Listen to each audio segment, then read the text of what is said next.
Dr. R. Sugaraj Samuel. He is working as a professor in physics at New College, Chennai.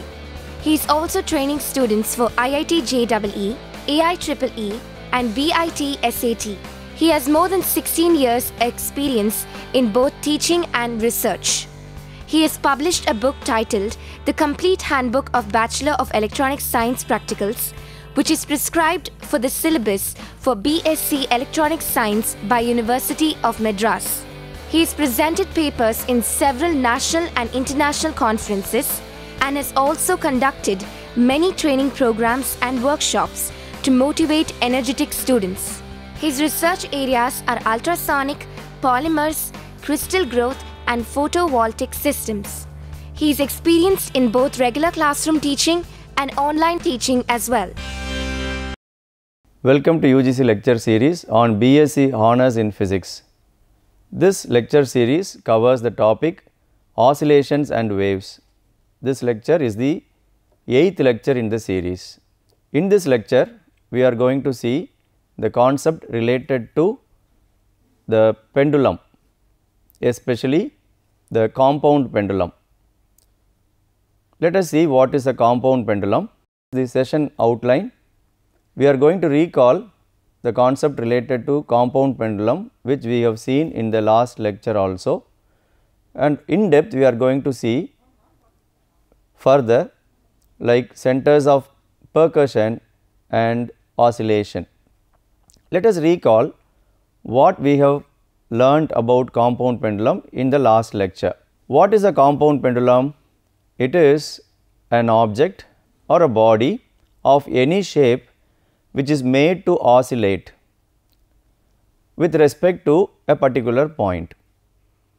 With respect to a point, the body will be suspended and it will be made to oscillate.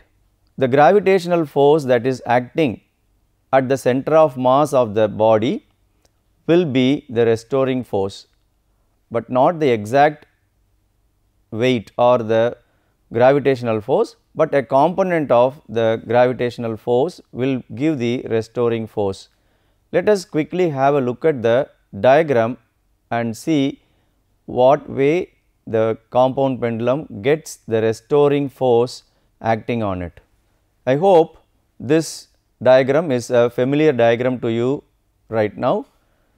The last lecture we have seen this diagram and analyzed the forces acting on the pendulum to arrive at the expression for the time period of oscillation. To quickly bring what we have learnt in the last lecture into our mind, let us discuss about the restoring force that is acting on this compound pendulum.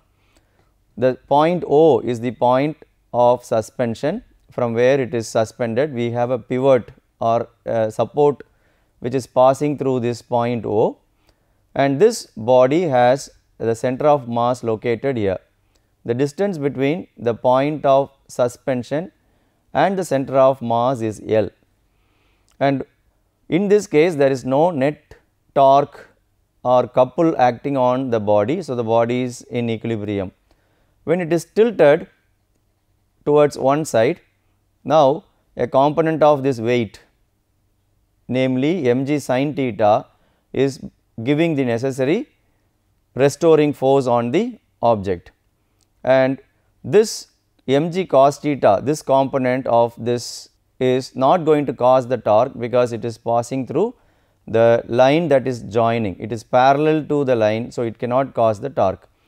All these basic concepts we have discussed elaborately in the last lecture, but we are bringing this back to our mind so that we could learn further about the compound pendulum. In the last lecture, we have derived the equation for the time period of oscillation. Using this concept, we have formulated equations and finally arrived at an expression for the time period of oscillation of this compound pendulum. Let us take directly the equation which we have derived in the last lecture.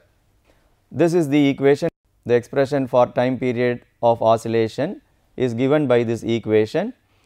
It has the 2 pi value as a constant, t is equal to 2 pi square root of I naught divided by mgl. We know the meaning of each term here. T is the time period of oscillation, I naught is the moment of inertia of the body with respect to the point of suspension. It is also called the point of percussion. This is a technical name we could use for representing the point of suspension, and m is the mass of the body, L is the distance between the point of suspension and the center of mass. This is the equation which we have derived in the last class. We will take up this equation and further discuss lot of concepts from this equation. Here we have a term I naught, which is the moment of inertia of the body with respect to the point of suspension. Normally, we will consider the moment of inertia of a body with respect to the center of mass, which is a very important term as far as the dynamics of rigid bodies are concerned. For example, the moment of inertia of a bar with respect to the center of mass is 1 divided by 12 multiplied with ml square. For a sphere, solid sphere, hollow sphere, and then disc, ring, for these familiar objects we know what is the moment of inertia. But in this case it is a arbitrarily shaped object. So, we do not know what is the moment of inertia, but we have to calculate. That too, this moment of inertia I naught is not with respect to an axis passing through the center of mass, but passing through the point of suspension. In lower classes, we have learnt about how to find the moment of inertia of a body with respect to any axis if we know the moment of inertia of the object with respect to its axis with respect to center of mass. That is called the parallel axis theorem. So, that theorem has to be used to find the moment of inertia of this object with respect to an axis passing through the center of mass. Let us see that analysis further. Center of percussion is also called center of suspension. The body is suspended or pivoted at a point called center of suspension O or center of percussion O. The moment of inertia I naught has to be calculated with respect to this point of percussion only. What is center of mass? The body has the center of mass C located at a distance L from the point of percussion, which we have seen in the last picture. Let us recall the diagram once again, where the center of percussion and center of mass are located. Here O is the center of suspension or center of percussion, and C is the center of mass through which the gravitational force is acting. So, C is also called center of gravity and it is separated by a distance L. This is in the tilted position. To find the center of percussion and also to learn about a point called center of oscillation, we need to rewrite the equation for time period, especially for the term the moment of inertia. Let us have the slides further. The moment of inertia of the body with respect to O as per parallel axis theorem is given by this equation. I naught is equal to I c plus m L square. Here I naught is the moment of inertia with respect to the point of suspension and I c is the moment of inertia with respect to the center of mass, and m L square. This equation is from the parallel axis theorem, which is a very familiar theorem, and we are substituting a term called k. Here k is the radius of gyration. For any object, the moment of inertia with respect to the center of mass is written as m k square. K is the radius of gyration. So, using that, if we rewrite the equation, the term I naught, we can substitute that I naught here. So, m gets cancelled. The further analysis brings these changes in the equation. rewritten the equation. So, it takes this form, then the L is taken as a term inside and the equation further gets reduced. We have a term L plus k square divided by L in the numerator, which could be taken as a term capital L. Here L takes this form. L is called the length of equivalent simple pendulum, or in simple it is called the effective length. We can bring back to our mind the time period of oscillation of any object is t is equal to 2 pi square root of, in the numerator we will have the inertial term and in the denominator we will have the constant term. So, for the case of simple pendulum it is square root of L divided by G. So, in this case also obviously it has taken the same form root of capital L divided by G. This capital L is called the effective simple pendulum length. So, we can do lot of analysis with the equivalent length concept, which is marked as capital L here. In other words, it is small l plus k square divided by L. The small l is the distance between the point of suspension and the point of center of gravity. Between these two the distance is taken as L. So, let us have a look at the equations further. The length of equivalent simple pendulum, which is marked as capital L here, which has these terms. L here, small l is the distance between the point of suspension and the center of mass, and this term k square by divided by L is term which is also shown here. If we carefully look at this expression for length of the equivalent simple pendulum, it is slightly greater than the distance between the point of percussion and the center of mass. Let us extend the line up to the point O dash, which is represented here in this picture. See, between the point O and C the distance is L.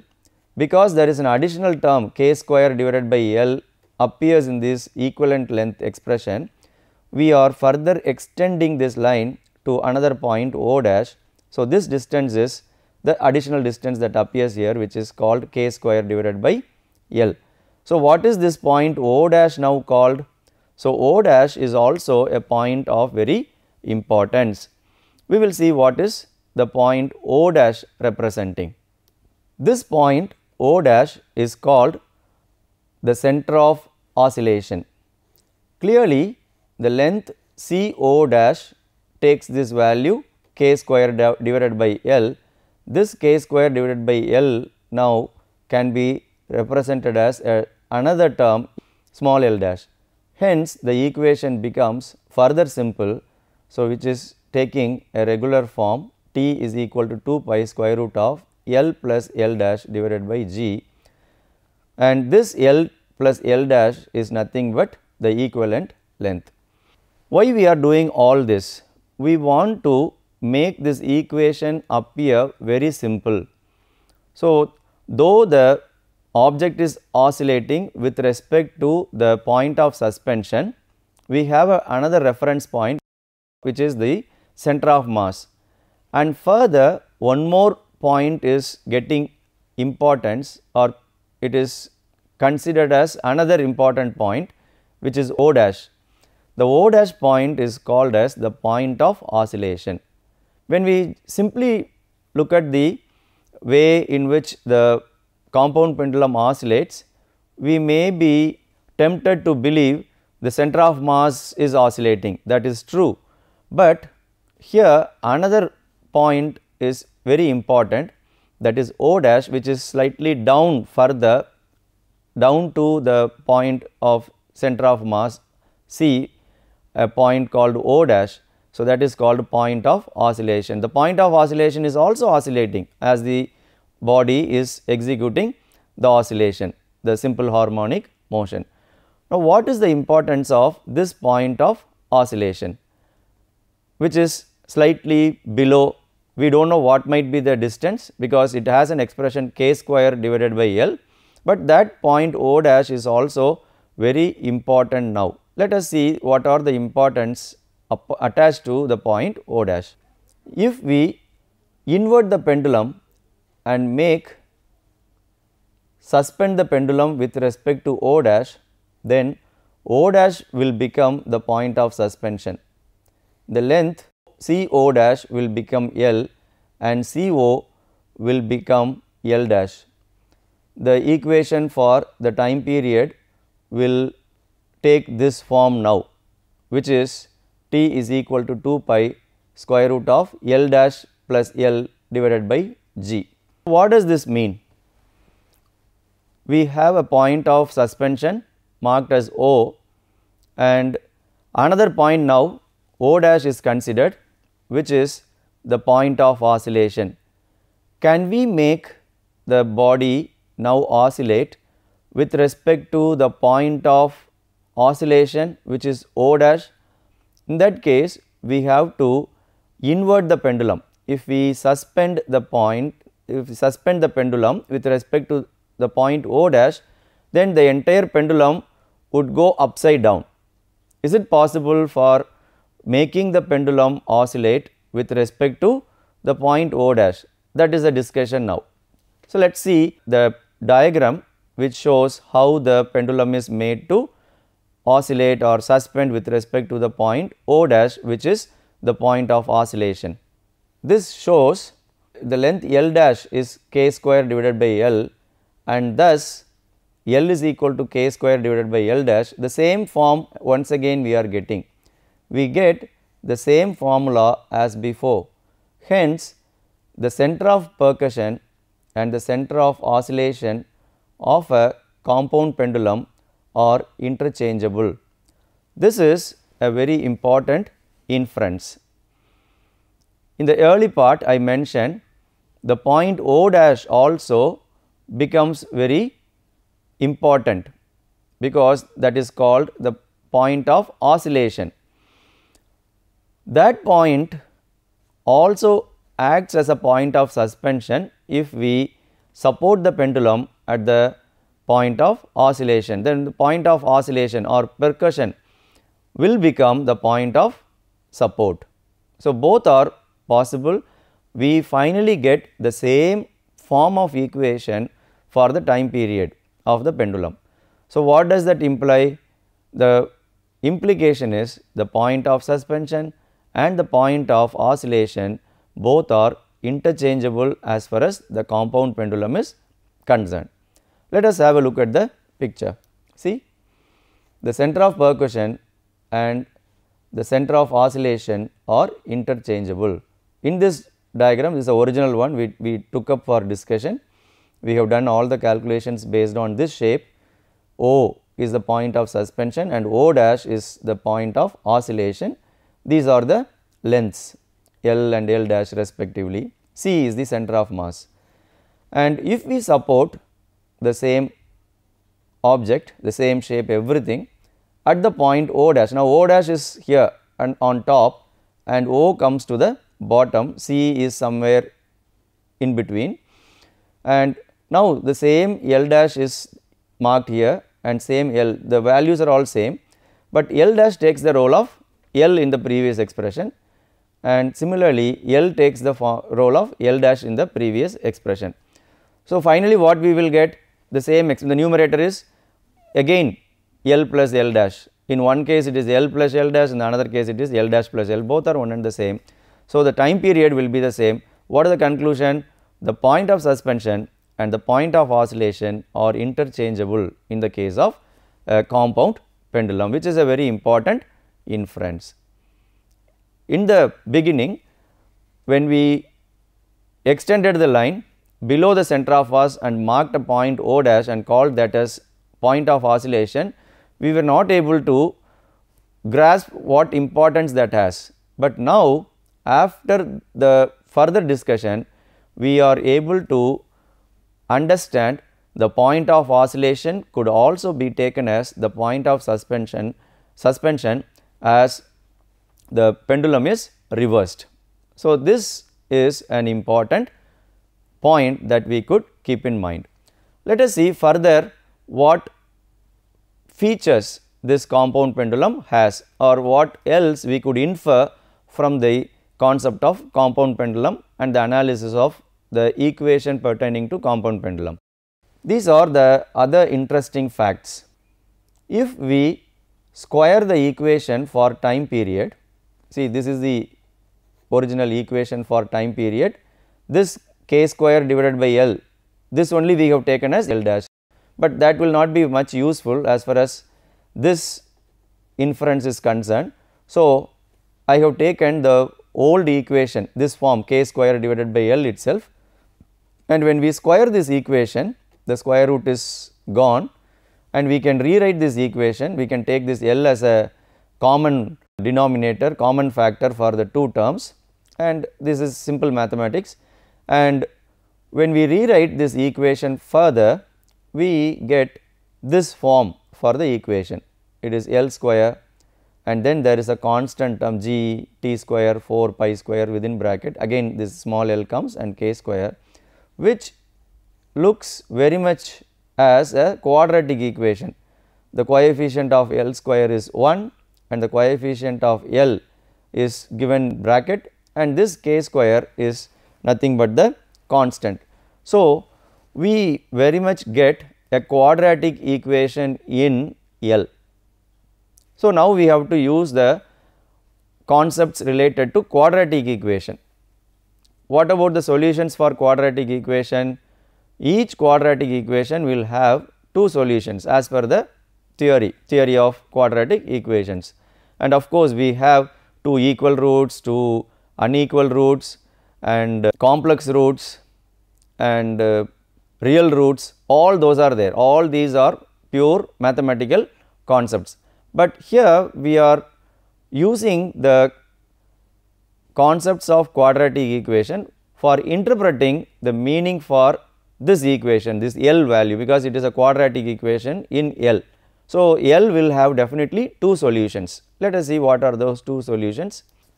This seems to be a quadratic equation in L, thus L will have two solutions, L1 and L2. These L1 and L2 will again have their equivalent terms k square divided by L1 and k square divided by L2 as their interchangeable points, which we have seen in the earlier part.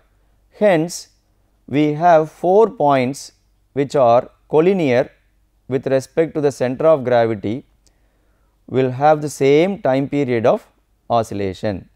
This is an additional information for us.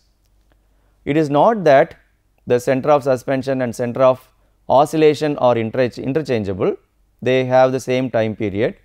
Like that, two additional points are there are 4 points possible, because the quadratic equation has two solutions L1 and L2. These L1 and L2 will indeed have their counterparts, the k square by L1, k square by L2 as their counterparts for they are the interchangeable points. So, then what about L1 and L2? L1 and L2 are not interchangeable. L1 has an interchangeable point as k square by L1. The L2 has an interchangeable point as k square by L2. They are the respective interchangeable points. So, there are 4 points which all lie along the same line, that is why they are called collinear points with the center of gravity. Now, we have to represent those 4 points. What are we going to do? Let us draw a diagram, then only we will be able to visualize the 4 points. See, these are the 4 points. The diagram may not be as clear as possible to understand, but it conveys the vital information. See, there will be one L1, there will be an L2, and L1 will have k square by L1 as the counterpart, L2 will have a k square by L2 as the counterpart.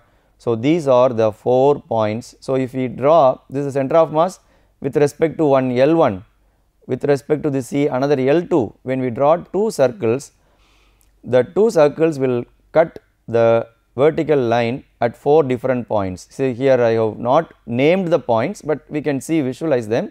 This is one point, this is another point, leave the center of mass, and then this point and this point, all the 5 points are in the same line. So, that is why these 4 points are in collinear with the center of mass.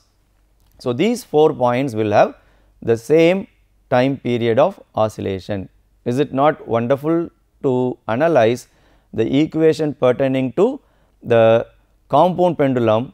When we dig in to the expressions further, more and more information, mathematically we are able to get good understanding of the oscillation. So, this is an important aspect of the compound pendulum. Then you have the interesting facts like there is a minimum time period. Further analysis shows the equations are modified. Here a term L minus k square comes, L minus k square, and which shows if this L minus k square, if L is equal to k, this term will vanish, then the remaining terms get this form. So, that is a minimum time period. And similarly, if L takes the value 0, because L is the one quantity which could vary, if L takes the value 0, then the time period can go to infinity. Here I would like to recall what we have seen in the previous lecture. When the compound pendulum is made to oscillate with respect to the center of mass, then the time period will be infinity, because there will not be any oscillation. The oscillation will become a rotation, the body will never come back when we push it in one direction. So, the oscillation is not possible with respect to the center of mass. So, that is also derived here, that is also proved once again, that t becomes infinity when L is taken as 0. So, that is the maximum time period. So, from these equations we are able to get the maximum time period and minimum time period of oscillation of the compound pendulum. In summary, let us recapitulate what all we have done in this lecture. In this session, we have seen the additional concepts on compound pendulum like the center of percussion and center of oscillation and their interchangeability. 4 collinear points with center of mass will have the same time period. Minimum and maximum time period of oscillation are there. So, these are the points we have seen in this lecture. Before we wind up this session, let us test our understanding by answering these questions. What are center of percussion and center of oscillation?